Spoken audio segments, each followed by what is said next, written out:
Welcome dear student on my channel Dhamaka Coaching. In this video I will get solve from question number 11 to question number 15 of exercise 5.2. So let us start with question number 11. Okay तो देखिए इस question में क्या है, which term of the AP, ये देखिए AP है arithmetic progression 3, 15, 27, 39 and so on will be 132 more than it's 54 term. मतलब कह रहा है कि कौन सा टर्म इस एपी का 132 132 ज्यादा होगा इसके 54th टर्म से, इसके 54th टर्म से। ठीक है, अच्छा ठीक है। तो यहाँ देखिए हियर, यहाँ मैं लिखता हूँ हियर ए का वैल्यू फर्स्ट टर्म आपका 3 है, डी कितना होगा 15 माइनस 3 माने 12। ओके इतना हो गया।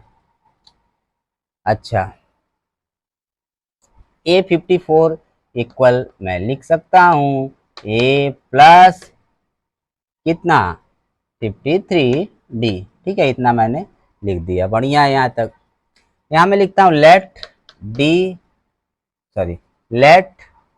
nth term of the given AP B क्या है, nth टर्म जो दिया हुआ AP है वो जो है कि 132 ज़्यादा है। nth term of the given AP B the required term है। मतलब रिक्वायर्ड टर्म का मतलब हमको जो क्वेश्चन में फाइंड करना है कि 132 ज्यादा इसके 54th टर्म से, ऐसा टर्म बताइए कौन सा टर्म है, तो वही हमारा रिक्वायर्ड टर्म होगा जो हमारा आंसर होगा जो हमको फाइंड करना है। तो आइए सॉल्व करते हैं, बहुत ही अच्छा क्वेश्चन है। ठीक है, तो एन आप जानते ही है। सो अकॉर्डिंग टू क्वेश्चन मैं लिख देता हूँ, according to question nth term जो है ना उसके 54 टर्म से 132 ज्यादा है। तो यहाँ मैं लिखूंगा ए एन इक्वल 54 A54 प्लस 132 अब सॉल्व कर लीजिए इसे। एन को मैं लिख देता हूँ a plus N minus 1 into d equal A54 का ऊपर लिखा हूँ मैं ए प्लस 53D प्लस 132। ठीक है, ए से ए कैंसिल हो गया। ठीक, N minus 1 time D equal 53D, 53 को आप इधर ला दीजिए, 53D इक्वल 132। डी कॉमन ले लीजिए, डी क्या करेंगे कॉमन ले लेंगे, तो अंदर क्या आया n माइनस 1 माइनस 53।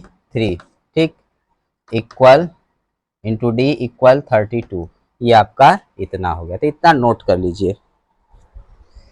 अभी डी का वैल्यू मैं पुट कर दूंगा,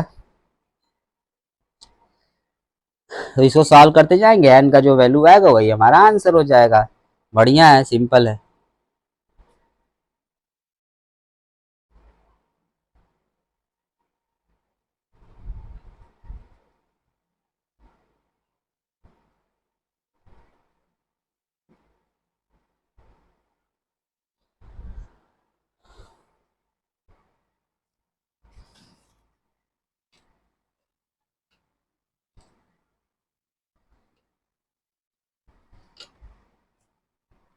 पुट करिए वैल्यू n माइनस 1 माइनस 53 है, तो ये हो जाएगा n माइनस 52 हो गया। ठीक है, और d का वैल्यू कितना है, d का वैल्यू आपका जो है कितना आया था, d का वैल्यू आपके पास है 12। कितना है 12 इक्वल 132। 12 से ये कैंसिल हो जाएगा क्योंकि इसके साथ ये मल्टीप्लाई में है ना, तो इसको नीचे भेज देंगे डिवाइड में, तब भी वही काम करेगा। ठीक है, तो 132 12 से 132 कैंसिल होगा, आपका 11 टाइम जाएगा। कितने टाइम जाएगा 11, तो n माइनस 52 इक्वल हो गया आपका 11। और -52 उधर ट्रांसफर कर दे, 11 + 52 हो गया, इसको सॉल्व करने का 63 हो गया। तो n की वैल्यू कितनी आ गई 63। तो यही हमारा रिक्वायर्ड टर्म है। मैं यहाँ लिख सकता हूँ, सो 63rd लिख देता हूँ, 63rd term is required term ना, यही टर्म है जो हमें फाइंड करना था। नोट कर लीजिए।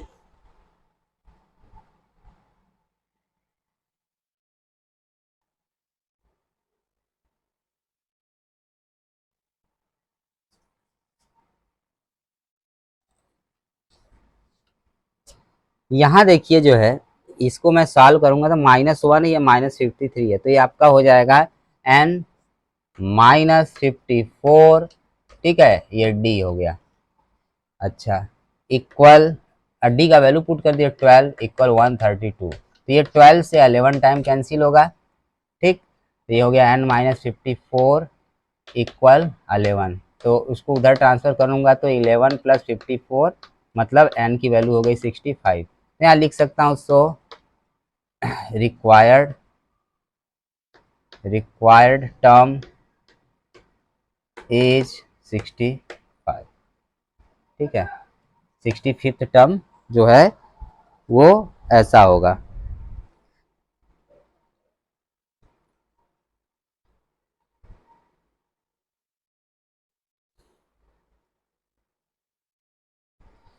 क्वेश्चन नंबर 12 देखिए क्या है। The APs have the two APs have the same common difference. दो अर्थमेटिक प्रोग्रेशन है, उनके कॉमन डिफरेंस सेम है। The difference between their hundred term is 100। उनका जो 100th टर्म का जो डिफरेंस है वो 100 है। What is the difference between their 1000th terms. कौन से टर्म? 1000th टर्म्स का डिफरेंस क्या होगा, ठीक है। तो आइए इसको सॉल्व करते हैं, ठीक है। तो देखिए, कॉमन डिफरेंस सेम है, तो यहाँ मैं लिखूंगा let D be the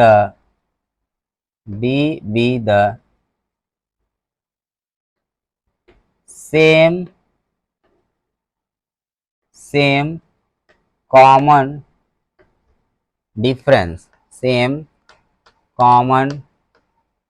difference of two APs, ठीक है। एंड या इसी में लिख दीजिए, and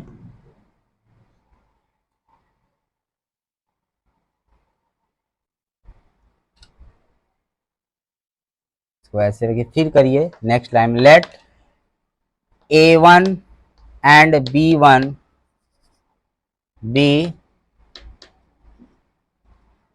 the first terms of the two APs respectively, ठीक है। आपका इतना हो गया। अब देखिए यहाँ मैं कुछ अपना अरेंजमेंट कर लेता हूँ।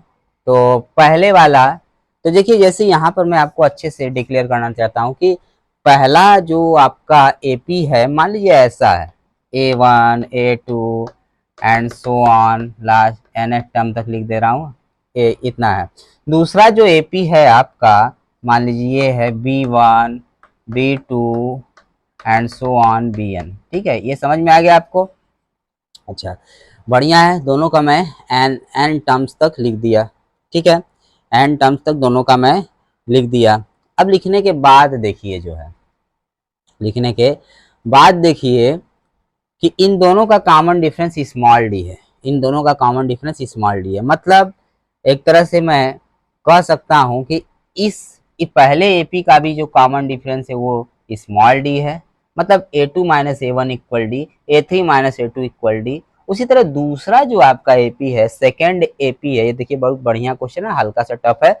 ये तो सेकेंड एपी है, इसका भी कॉमन डिफरेंस क्या है, डी ही है, इसका भी कॉमन डिफरेंस क्या है, डी ही है, तो इसमें भी B2 minus B1 equal D, B3 minus B2 equal D, ऐसे कह सकते हैं।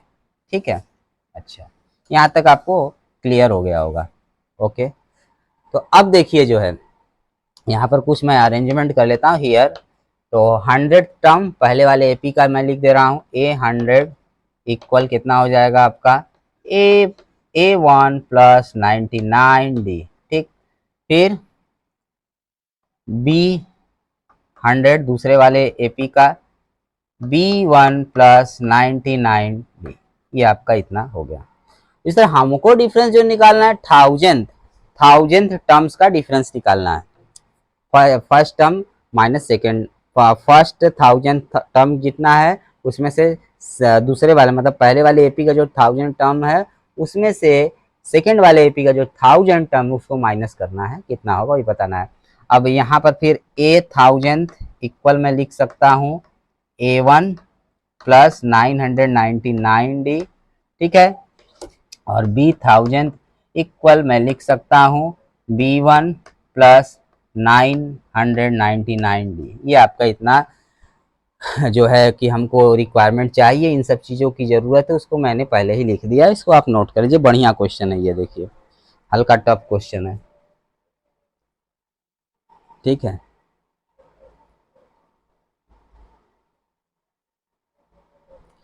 तो आइए देखते हैं आगे, इसको मैं इरेज कर देता हूँ।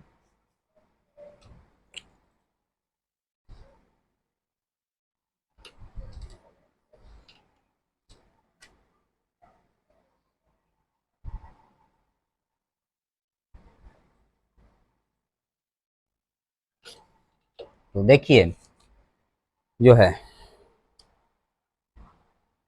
हंड्रेड टर्म का जो डिफरेंस है वो 100 दिया है, तो मैं यहाँ लिख देता हूँ given A100 minus B100 equal 100 है। ठीक है, तो अब देखिए जो है ये 100 आपका है, तो अब यहाँ से A100 का वैल्यू इतना है A1 प्लस 99D, और B100 का कितना है B1 प्लस 99D। ठीक है, इक्वल 100। इसको थोड़ा सॉल्व करूंगा मैं, तो A1 plus 99D minus B1 minus 99D equal 100, ये कैंसिल हो गया इससे। ठीक, आया आपका A1 माइनस B1 इक्वल 100 आ गया, ये इक्वेशन 1 हो गया। क्या हो गया, इक्वेशन 1। अच्छा, अब हमको थाउजेंड टर्म का डिफरेंस चाहिए, तो A1000 माइनस B1000 इक्वल हो जाएगा A1 प्लस 999D। ठीक, माइनस B1 प्लस 999D। ठीक है, इतना हो गया, इरेज कर देता हूँ इसे मैं। अच्छा, सॉल्व करिए, A1 plus 999D minus B1 minus 999D, ये देखिए कैंसिल हो गया। ठीक है, अच्छा अब देखिए A1 माइनस B1 आ गया, तो A1 माइनस B1 का जो वैल्यू है कितना है इक्वेशन 1 में, 100 है, तो यहाँ मैं 100 लिख देता हूँ। यहाँ लिख दीजिएगा फ्रॉम इक्वेशन सिंस, या फ्रॉम इक्वेशन खाली करिए, फ्रॉम इक्वेशन 1। ठीक है, तो आप देख सकते हैं यहाँ पर डिफरेंस कितना आ गया, 1000 टर्म का, वो भी 100 आया। ठीक है, ये आपका आंसर हो गया। इसको नोट कर लीजिए, बहुत ही अच्छा क्वेश्चन था।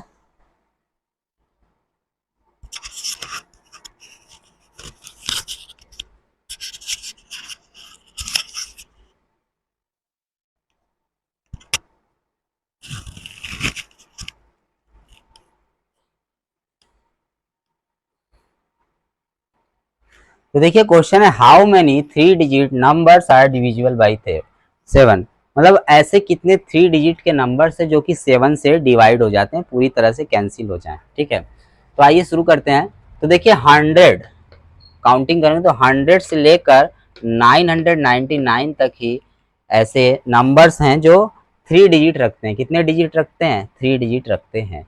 तो अब देखिए 100 क्या आपका 100 100 100 के बाद 101 आएगा, 102 आएगा, ऐसे ही बहुत से आते जाएंगे। ठीक है, क्या 100 7 से डिवाइड है? नहीं होगा। ठीक है, 7 से डिवाइड होगा? नहीं होगा। 101 देखिए 7 से डिवाइड है, चेक कर लीजिए। 7 1 जा 7, 3 1, ठीक है। 4 7 4 जा 28, 3 नहीं होगा, पूरी तरह कैंसिल। फिर 102 है क्या? 102 वो भी करेंगे तो चेक कर लीजिए। 7 1 जा 7, 3 2, नहीं होगा। ठीक है, अच्छा 103 है क्या? वो भी नहीं होगा।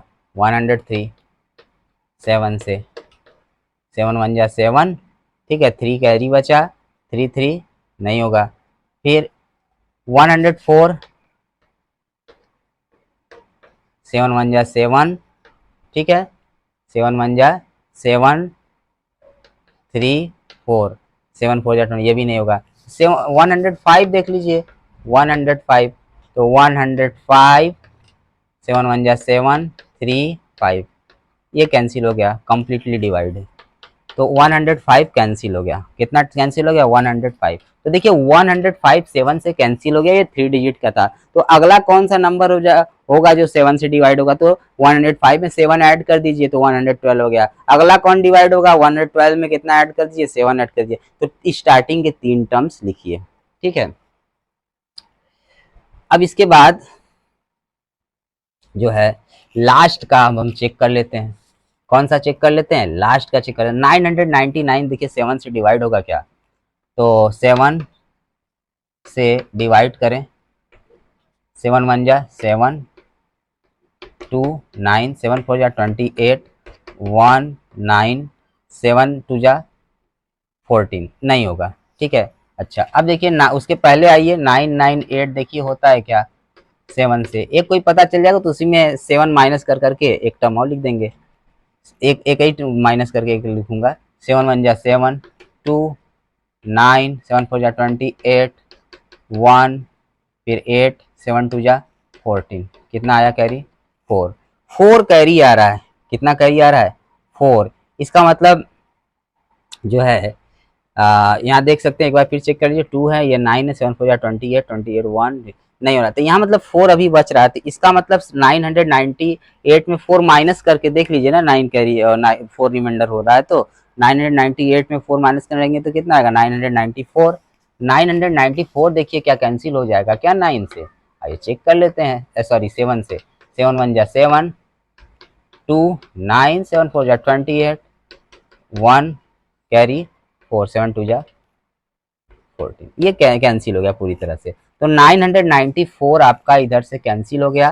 तो हमारे पास एक देखिए रफली मैं लिख देता हूँ 994, ये हो गया। पीछे से मैं एक फिर इसमें से 7 माइनस कर दीजिए आप, 87 हो जाएगा, 987। तो मतलब ये 7 से कैंसिल हो जाएंगे, 3 डिजिट के हैं। स्टार्ट लास्ट का 2 मैंने लिख दिया, लास्ट का 1 भी लिखेंगे तभी कोई दिक्कत नहीं है। और शुरू का मैंने लिखा था, पहला आपका कितना था? 105, दूसरा 112, ठीक है, तीसरा 113, बस इतना हो गया। सॉरी 119, ठीक है। तो ये आपका एक प्रोग्रेशन हो गया। ये आपका क्या बन गया? प्रोग्रेशन बन गया। अब पहचाना ये प्रोग्रेशन एपी में है कि नहीं। हम तुरंत यहाँ पर एपी का फार्मूला अप्लाई नहीं करेंगे, ठीक है। तो आइए लिख देता हूँ मैं इसे।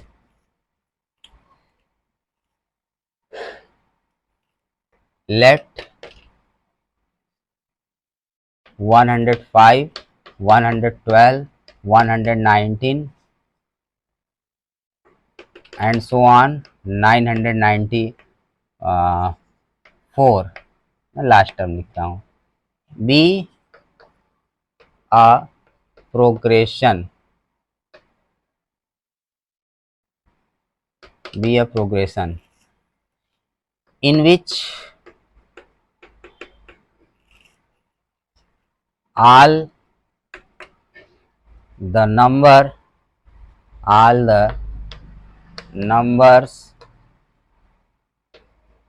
are divisible by 7, ठीक है।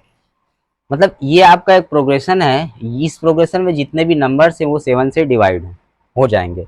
अच्छा, तो अब इसको हम आइडेंटिफाई करता हूँ ये एपी है कि नहीं ये प्रोग्रेशन। हियर ए इक्वल 100, या पहले ऐसे देखिए, सेकंड में से फर्स्ट को माइनस कर दो, थर्ड में से सेकंड को माइनस कर दो, अगर सेम आता है तो आपका ये एपी में होगा। Here 112 minus 105 equal 7, 119 minus 112 equal 7। ठीक है, clearly above progression above progression is an AP। above progression क्या है आपका AP है, जो ये प्रोग्रेशन है आपका AP। यहाँ तो इतना कंफर्म हो गया मुझे कि ये AP है, बहुत संतुष्टि हुआ कि ये AP है, नहीं होता तो परेशान होते हैं, तो नहीं तो जोड़ जोड़ के लिखिए पूरा सब। अच्छा, AP होने से फायदा हो गया। तो अब देखिए, सो A इक्वल आपका कितना हो जाएगा, फर्स्ट टर्म 105, ठीक है, डी इक्वल 7 हो गया आपका, लास्ट टर्म आपका कितना हो गया, एन का हो या स्मॉल एल का हो 994 हो गया। ठीक है, अब हमको क्या फाइंड करना, हाउ मेनी 3D, मतलब एन फाइंड करना है, एन इक्वल क्वेश्चन मार्क, हमें पता नहीं। अब तो आराम से हो जाएगा, बढ़िया हो गया ये। ठीक है, क्वेश्चन हल्का मतलब क्रिटिकल था एक तरह से।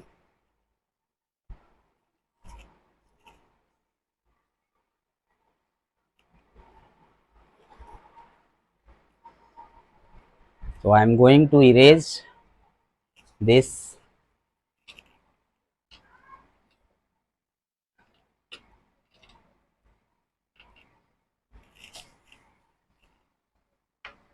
now। 994 इक्वल ए की वैल्यू है 105 plus N minus 1 time D की वैल्यू कितनी है, एन माइनस 1 टाइम 7। ठीक है, सॉल्व करिए, 105 इधर माइनस करिए, 994 minus 105 equal N minus 1 into 7। Minus करेंगे तो 14 में से 5 जाएगा, आपका कितना बचेगा 9।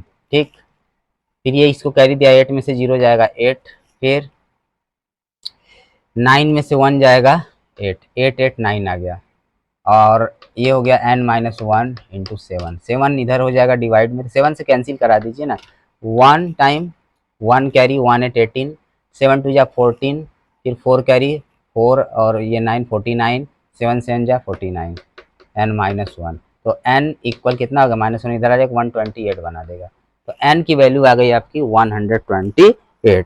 तो कितने ऐसे टर्म्स हैं जो कि 3 डिजिट के हों और कम्प्लीटली डिवाइड हों, तो कितने ऐसे नंबर्स हैं जो 3 डिजिट के और 7 से डिवाइड हों, तो वो 128 नंबर्स हैं, 128 टर्म्स होंगे। तो देखिए क्वेश्चन नंबर 14 क्या है कि how many multiple of 4, how many multiple of how many multiples of 4 lie between 4 and 250, मतलब 4 और 250, मतलब 250, 2 और 4 और 250 के बीच में कितने ऐसे 4 के मल्टीपल हैं। ठीक है, ऐसे कितने मल्टीपल हैं 4 और 250 के बीच, ऐसे कितने 4 के ऐसे कितने मल्टीपल हैं, मतलब 4 के मल्टीपल बताइए कितने हैं, मतलब एक तरह से n का वैल्यू इसमें भी फाइंड करना है। अच्छा, तो देखिए 4 का मल्टीपल मतलब 4 है आपका ये, और ये 250 है। ठीक है, अच्छा 4 का मतलब इसके अंदर लाना है, इसके बीच में लाना है ना, इसके बीच में लाना है, 4 और 250 नहीं होना चाहिए, तो 4 यहाँ से हट गया, 4 नहीं होगा। अच्छा, तो 4 के बाद अगला मल्टीपल कौन होगा, इसको जिसको इसको नहीं लेना, मैं सर्कल कर दे रहा हूँ, उसको हटा दे रहा हूँ ना, ध्यान दीजिएगा अच्छे से। तो इनके बीच में जो पहला मल्टीपल होगा लेफ्ट से 8 होगा, ठीक, दूसरा 12 होगा, तीसरा 16 होगा। ठीक है, और 250 तो 4 से डिवाइड होता है क्या, 250, 4 6 या 24, 1 के 1 यहाँ पर रिमेंड हुआ, मतलब 1 रिमेनिंग है, रिमाइंडर है 0, यहाँ पर क्या मैंने राइट किया, तो 4 2 जा 8 हो गया आपका, यहाँ 2 हो गया, ठीक है। तो 2 रिमाइंडर यहाँ पर बच जा रहा है। तो अब करिए जितना रिमाइंडर बच रहा है उसको 250 से माइनस कर दे तो कितना आएगा 248। तो पीछे से जो पहला जो 4 का मल्टीपल होगा 248 होगा। तो बस इतना ही पीछे का एक ही लिखिए। तो ये आपका एक प्रोग्रेशन बन गया, ठीक है। तो यहाँ मैं लिख देता हूँ लेट 8 12 16 248 be a progression, क्या हो गया आपका बी अ प्रोग्रेशन, एक प्रोग्रेशन है, ठीक है। ये आपका एक प्रोग्रेशन है, ये आपका एक प्रोग्रेशन है in which are all terms are multiples of 4 के मल्टीपल है।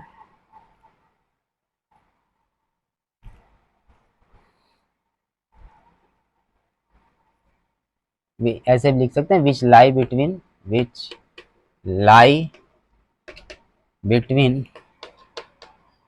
4 एंड 250, ठीक है। ये आपका हो गया। तो अब इसको चेक कर लिए एपी में है कि नहीं जो प्रोग्रेशन है। तो यहाँ में लिख देता हूँ हियर 12 माइनस 8 इक्वल 4, फिर 16 माइनस 12 इक्वल 4। बस यहाँ से बस तीन ही टर्म को चेक करिए बस। यहाँ देखिए सेकंड में से फर्स्ट को माइनस किया तो 4 आया, थर्ड में से सेकंड को माइनस किया तो 4 आया। तो यहाँ पर मैं कह सकता हूँ देयरफॉर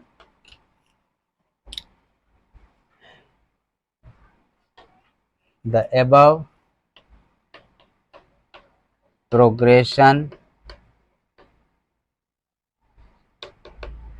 is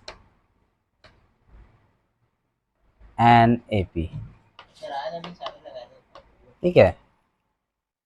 ये आपका इतना हो गया। तो अब यहाँ से लिख दीजिए जब वो एपी हमको मिल गया तो हमें एक तरह से सेटिस्फैक्शन हो गया। तो ए इक्वल आपका हो जाएगा 8 और डी इक्वल हो जाएगा 4 और लास्ट टर्म मतलब ए एन इक्वल हो जाएगा 248 और एन की वैल्यू हमें फाइंड करनी है। नोट इसे नोट कर लीजिए।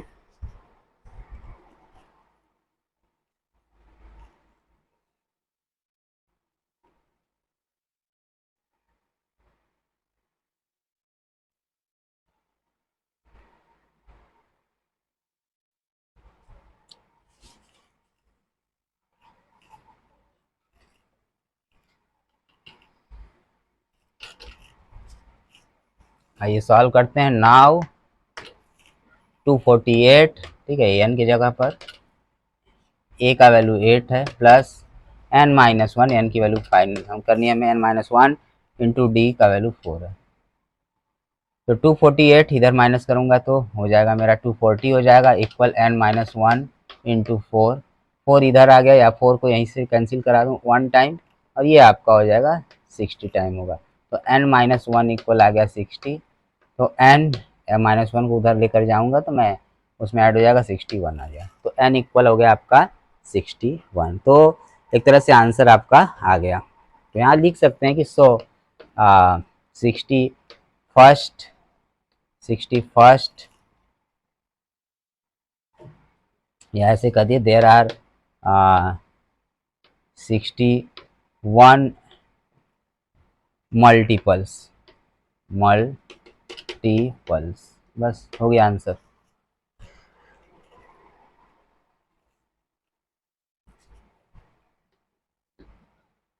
There are. तो क्वेश्चन नंबर 14 भी सॉल्व हो गया। तो यहाँ देखिए ये क्वेश्चन नंबर 15 है। इस क्वेश्चन नंबर 15 में क्या करना है, क्वेश्चन नंबर 15 जो है उसको मैं पढ़ लेता हूँ। फॉर व्हाट वैल्यू ऑफ यन, यन के किस वैल्यू के लिए, यन के किस वैल्यू के लिए जो nth टर्म है इन दोनों एपीज का, पहला एपी है दूसरा एपी है, इन दोनों एपीज का जो nth टर्म है वो इक्वल है, मतलब एन जो होगा, nth टर्म जो होता है एन जो होगा वो इक्वल होगा एन के किस वैल्यू के लिए। ठीक है, तो आइए सॉल्व करते हैं। तो पहले हम लोग हम पहले कुछ लिख लेता हूं। Let N be the nth term of both APs, दोनों एपी का जो nth टर्म है वो an है। ठीक है, नाउ फॉर फर्स्ट एपी, पहले एपी के लिए देखिए, पहले एपी के लिए हम जब देखते हैं तो फर्स्ट टर्म 63 है, कॉमन डिफरेंस 2 होगा। ठीक है, यहाँ पर तो यहाँ मैं लिख देता हूँ पहले एपी के लिए ए एन इक्वल क्या होगा, a plus N minus one into d. तो पहले एपी के लिए जो फर्स्ट टर्म होगा वो अलग होगा, पहले एपी के लिए जो फर्स्ट टर्म है वो अलग है। ठीक है, तो यहाँ मैं लिखता हूँ a n equal 63 plus N minus one into d का वैल्यू कितना होगा, 65 में से 63 माइनस कर दीजिए तो यहाँ का 2, ये कितना आ गया 2, पहले एपी के लिए हो गया। Also for second AP, second AP के लिए देखिए तो इसमें क्या होगा, इक्वल ए एन इक्वल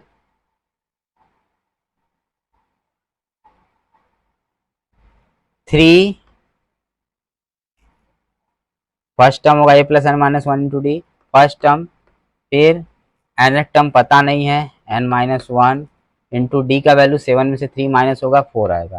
ठीक है, तो आपका ये मतलब पहले एपी का एन टर्म हो गया, सेकेंड एपी दूसरे एपी का एन टर्म हो गया। तो यहाँ देखिए मैं सोच रहा हूँ कि पहले एपी और दूसरे एपी का जो एन टर्म है उसका सिंबल थोड़ा चेंज कर दूँ, चेंज कर देता हूँ ए एन एंड, इस तरह सही रहेगा, कंफ्यूजन नहीं होगा, a n and b n, be the nth terms of both APs respectively, respectively. ठीक है, ये हो गया आपका। अच्छा, कितना हो गया, तो फॉर फर्स्ट एपी के लिए इतना लिख दिया मैंने, फॉर सेकेंड एपी के लिए मैं यहाँ लिख दूंगा बी एन, क्या लिख दूंगा बी एन। ठीक है, तो ये आपका इतना हो गया। अब मैं अकॉर्डिंग टू क्वेश्चन से चलूंगा, तो अकॉर्डिंग टू क्वेश्चन से क्या चलूंगा कि एन टर्म इक्वल, तो ए एन इक्वल क्या हो जाएंगे बी एन के, ए एन जो है बी एन के इक्वल हो जाएगा, सॉल्व करेंगे एन का वैल्यू मिल जाएगा। तो आइए सॉल्व करते हैं।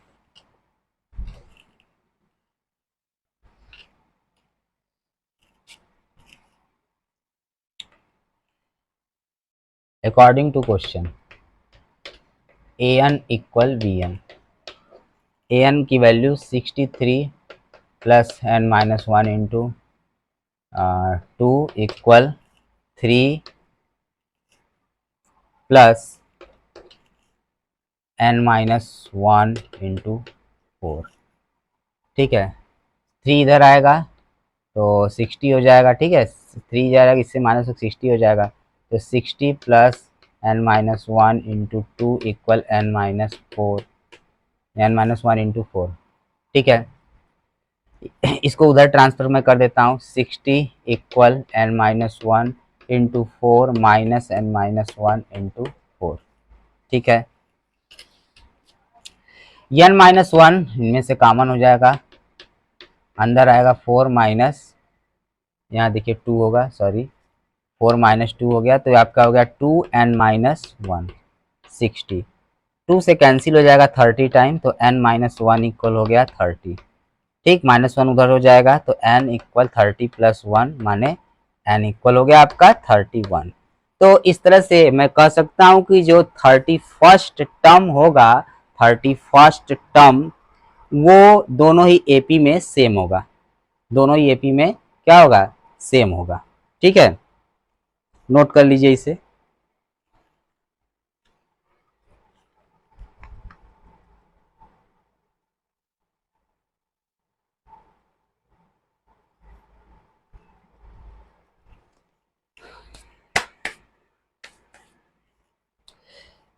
तो thank you for watching my video.